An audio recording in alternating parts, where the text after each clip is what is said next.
Assalamualaikum warahmatullahi wabarakatuh. Perkenalkan, nama saya Reflia Santika dan satu orang rekan saya, Liana Fitri. Kami dari kelompok 11 akan membahas judul makalah tentang perkembangan Islam di Asia Tenggara, proses islamisasi pertumbuhan lembaga sosial dan politik, perkembangan keagamaan dan peradaban. Kali ini kami akan membahas materi tersebut untuk memenuhi tugas sejarah peradaban Islam yang diampu oleh Ibu Susi Susanti, MAHK. Baiklah, adapun daftar isi dari makalah kami yaitu A. Sejarah Islam di Asia Tenggara, B. Islam di Indonesia, C. Proses Islamisasi, D. Pertumbuhan lembaga politik dan lembaga sosial Islam, E. Perkembangan peradaban dan keagamaan. Baiklah, di sini saya akan menjelaskan tentang bagian A, yaitu sejarah Islam di Asia Tenggara. Asia Tenggara adalah tempat tinggal bagi penduduk Muslim terbesar di dunia. Islam merupakan agama mayoritas di Indonesia, Malaysia, Brunei Darussalam. Selain itu, minoritas Islam juga ditemukan di Myanmar, Singapura, Filipina, Thailand, dan Vietnam. Dalam sejarah Islam Asia Tenggara sengaja membedakan tahapan atau fase konversi keagamaan di Asia Tenggara ke dalam 3 terminologi, yaitu kedatangan Islam, penetrasi atau penyebaran Islam, dan islamisasi. Baik, awal kedatangan Islam bisa dilihat melalui peninggalan-peninggalan prasejarah seperti artefak, prasasti, batu tertulis, dan batu nisan. Jadi, dari peninggalan-peninggalan tersebutlah bisa dilihat kapan Islam itu masuk dan di daerah mana ditemukan peninggalan-peninggalan seperti batu tertulis dan batu nisan tersebut. Islam masuk di Asia Tenggara melalui jalur perdagangan, perkawinan, dakwah, dan pembaruan masyarakat Muslim Arab, Persia, dan India dengan masyarakat pribumi. Kesimpulan akan watak sejarah masuknya Islam di kawasan ini diakui oleh banyak pengamat. Di antaranya ialah Thomas W. Arnold. Jadi, dapat kita simpulkan bahwa Islam masuk di Asia Tenggara dapat kita lihat melalui peninggalan-peninggalan prasejarah, baik melalui artefak, batu tertulis, maupun dalam batu nisan. Melalui proses yang sangat panjang, proses masuknya Islam di Asia Tenggara memiliki berbagai tahapan. Dan juga masuknya Islam di Asia Tenggara dipengaruhi karena adanya faktor dari perdagangan, dari perkawinan, dari dakwah. Contohnya pada saat perdagangan, orang Islam Arab atau orang Islam di luar Asia Tenggara, dia melakukan perkawinan dengan orang pribumi. Maka untuk itu orang yang tidak memeluk Islam, dia akan menikah dengan orang Islam. Dan dia harus diwajibkan memeluk agama Islam terlebih dahulu. Dan juga pada saat perdagangan, banyaknya pedagang-pedagang besar yang masuk di Asia Tenggara membuka wadah yang sangat besar bagi orang-orang agar bisa memeluk agama Islam. Dan contoh pada dakwah. Dakwah itu bisa dikatakan sebagai orang-orang yang menyebarkan pidato atau menyebarkan ajaran-ajaran tentang Islam. Jadi melalui ajaran-ajaran tersebutlah banyak orang-orang lain yang berminat untuk juga ikut serta memeluk agama Islam. Baik, untuk pembahasan lebih lanjut akan dibahas pada bagian C, yaitu proses islamisasi. Dan selanjutnya untuk bagian B akan dijelaskan oleh rekan saya Liana Fitri. Baik, bismillahirrahmanirrahim. Assalamualaikum warahmatullahi wabarakatuh. Perkenalkan, nama saya Liana Fitri. Jadi di sini saya akan menyambung materi kami tentang Islam ke Indonesia. Mengenai pembahasan kita tentang Islam ke Indonesia, terlebih dahulu perlu kita pahami tentang bagaimanakah sejarah masuknya Islam ke Indonesia. Nah, perlu kita ketahui bahwa di Indonesia itu terkenal dengan penduduknya yang mayoritasnya itu memeluk agama Islam, budayanya, alamnya yang luas, dan buminya yang cukup banyak. Jadi di Indonesia itu terkenal dengan adanya mayoritas memeluk agama Islam dan budayanya termasuk alamnya yang luas serta buminya yang cukup banyak. Jadi, sejarah maksudnya Islam ke Indonesia itu awalnya dibawa oleh pedagang Gujarat, lalu diikuti oleh pedagang Arab dan Persia. Sambil berdagang, mereka itu menyebarkan agama Islam ke tempat mereka berlabuh di seluruh Indonesia. Banyak yang berspekulasi jika Islam masuk ke Indonesia itu sekitar abad 7 atau 8.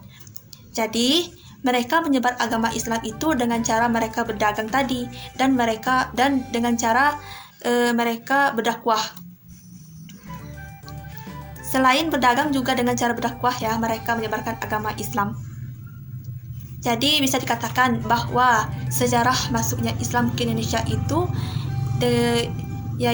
pertama kali dibawa oleh pedagang Gujarat, yang diikuti oleh pedagang Arab dan diikuti oleh pedagang Persia. Nah, mereka menyebarkan agama Islam itu dengan cara mereka berdagang dan berdakwah.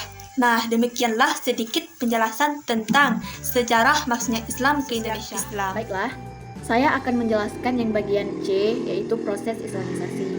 Proses Islamisasi melalui berbagai cara, salah satunya itu sebagai berikut. 1. Perdagangan. Melalui perdagangan, yaitu memiliki keuntungan yang sangat besar. Karena melalui perdagangan ini, para bangsawan juga ikut mengambil bagian. Dan juga para bangsawan mendirikan masjid-masjid dan mengundang mullah-mullah dari negerinya. Sehingga di penyebaran agama Islam itu mendapatkan respon yang sangat cepat dan respon yang sangat positif dari orang-orang pribumi. Melalui perdagangan juga, para bangsawan itu menyebarkan agama-agama Islam atau ajaran-ajaran Islam, sehingga banyak penduduk pribumi yang ingin ikut memeluk agama Islam. Yang kedua yaitu melalui proses pernikahan. Banyaknya bangsawan-bangsawan yang memiliki harta berlimpah membuat para putri-putri pribumi ingin menikahi para bangsawan tersebut. Dan juga untuk menikahi bangsawan tersebut, mereka harus memasuki agama Islam terlebih dahulu agar mereka bisa seagama pada saat menikah. Dan yang ketiga yaitu tasawuf. Tasawuf yaitu kelembutan budi. Jadi, melalui kelembutan budi, orang-orang melihat, wah, budi dia baik, budi bahasanya baik, mereka dari agama apa? Dan mereka menilai dari kelembutan budi seseorang tersebut, sehingga membuat mereka ingin juga. Berarti melalui tingkah laku atau kelembutan budi seseorang bisa menjadi acuan orang lain untuk mengikut atau menganut agama yang sama seperti yang mereka anut. Yang keempat yaitu melalui pendidikan. Melalui pendidikan ini didirikan pondok-pondok pesantren dan mencari anak-anak yang ingin mondok di pesantren, kemudian diajarkan ilmu-ilmu tentang agama, ajaran-ajaran agama yang menjadi membuat orang lain juga ikut merasakan ajaran-ajaran agama yang diberikan oleh ulama-ulama besar tersebut. Kemudian melalui kesenian. Yang terkenal adalah kesenian wayang, di mana semua tokoh-tokoh Hindu dalam pewayangan ini diganti namanya dengan istilah Islam. Jadi, melalui kesenian ini ditunjukkan tampilan wayang atau pertunjukan wayang. Sebelumnya kita mengenal wayang itu kan dari agama Hindu atau Hindu-Buddha. Nah, jadi pada saat penayangan itu diganti menjadi tema Islam. Kesenian wayang dalam tema Islam. Jadi, melalui kesenian wayang ini dibentuklah ajaran-ajaran Islam melalui penampilan-penampilan wayang. Yang keenam, melalui politik. Saluran ini dengan cara mengislamnya raja. Nah, jadi maksudnya melalui jalur politik ini, orang akan mengislamkan rajanya terlebih dahulu atau mengislamkan orang teratas terlebih dahulu. Jadi, pengikut-pengikut raja akan mengikuti apa yang diikuti oleh rajanya. Misalnya, seorang raja ini tidak menganut agama Islam, tetapi selanjutnya dia akan menganut agama Islam. Dan otomatis para rakyatnya atau para pengikutnya juga akan mengikuti agama Islam. Kenapa? Karena rajanya sudah mengikuti agama Islam terlebih dahulu. Kita akan masuk ke pembahasan tentang atau materi tentang pertumbuhan lembaga politik dan lembaga sosial Islam. Pertumbuhan lembaga politik dan lembaga sosial Islam. Jadi, di semua negara Asia Tenggara saat ini mengalami demokratisasi yang semakin lurus dengan demokrasi lainnya. Salah satu contoh bisa kita ambil mengenai demokrasi di Asia Tenggara. Jadi bisa kita lihat salah satu contoh di sini dari demokrasi memang masih bercorak kepada penafsiran lokal, dan dalam arti bahwa memang terdapat modifikasi tentang demokrasi tersebut. Salah satu contoh yang paling nyata adalah Indonesia, Malaysia, dan Thailand. Lembaga politik dan lembaga sosial itu memiliki 3 relasi Islam. Nah, yang pertama itu ada relasi Islam dan politik integrated. Relasi Islam dan negara politik itu adalah menyatu. Islam itu tidak bisa dipisahkan dari politik dan begitu pula sebaliknya. Politik itu tidak bisa dipisahkan dengan Islam. Nah, yang kedua ada simbiotik mutualisme dan separated. Simbiotik mutualisme ini merupakan relasi antara Islam dengan negara politik adalah saling membutuhkan. Jadi maksudnya adalah negara membutuhkan agama sebagai pondasi untuk menguat moralitas aparat dan masyarakat di sisi lainnya. Nah, yang terakhir itu ada relasi Islam dan negara dalam coraknya yang separated. Relasi Islam dan negara dalam coraknya yaitu pemikiran yang menyatakan bahwa hubungan antara Islam dan negara harus dipisahkan. Perkembangan keagamaan dan peradaban. Di Asia Tenggara adalah rumah bagi 65% pemeluk Muslim di dunia. Dan di Indonesia, termasuk di Asia Tenggara sekalipun, adalah negara dengan pemeluk Muslim terbesar di dunia. Menariknya, kawasan di Asia Tenggara merupakan salah satu kawasan yang mempunyai sikap sosial dan kepercayaan yang sangat beragam, dan secara sosial, budaya di penduduk itu memiliki mayoritasnya memeluk agama Islam. Tetapi, pada kenyataan realitas sosial, budaya dan keyakinan yang berkembang di dalamnya menunjukkan heterogenitas yang berbeda dengan warna keislaman di Timur Tengah. Nah, dapat kita ambil kesimpulan bahwa pertumbuhan Islam di Asia Tenggara melalui banyak sekali proses dari masa ke masa hingga masa sekarang ini. Namun, ini merupakan tugas bagi generasi Muslim sehingga melanjutkan untuk memenuhi kebutuhan masyarakat Muslim lainnya demi memenuhi kemakmuran bersama dalam keagamaan. Islam menjadi agama yang berkembang sejak pertama kali masuk ke Asia Tenggara. Hingga saat ini, hal ini terasa di berbagai negara Muslim di dunia. Salah satu yang sebagai negara Muslim dengan mayoritas masyarakatnya adalah beragama Islam, banyak beberapa lembaga sosial maupun lembaga politik Islam di Indonesia.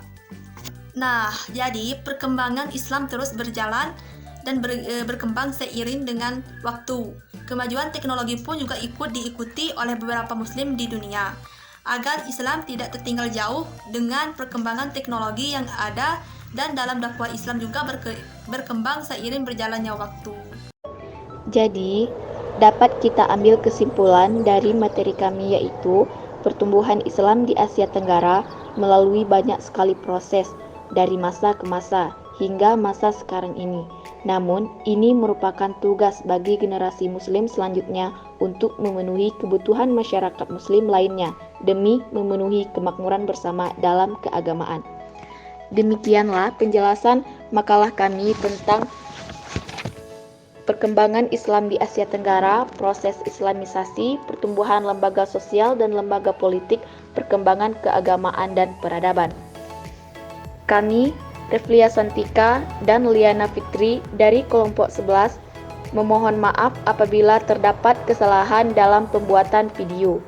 Kami tutup dengan wassalamualaikum warahmatullahi wabarakatuh.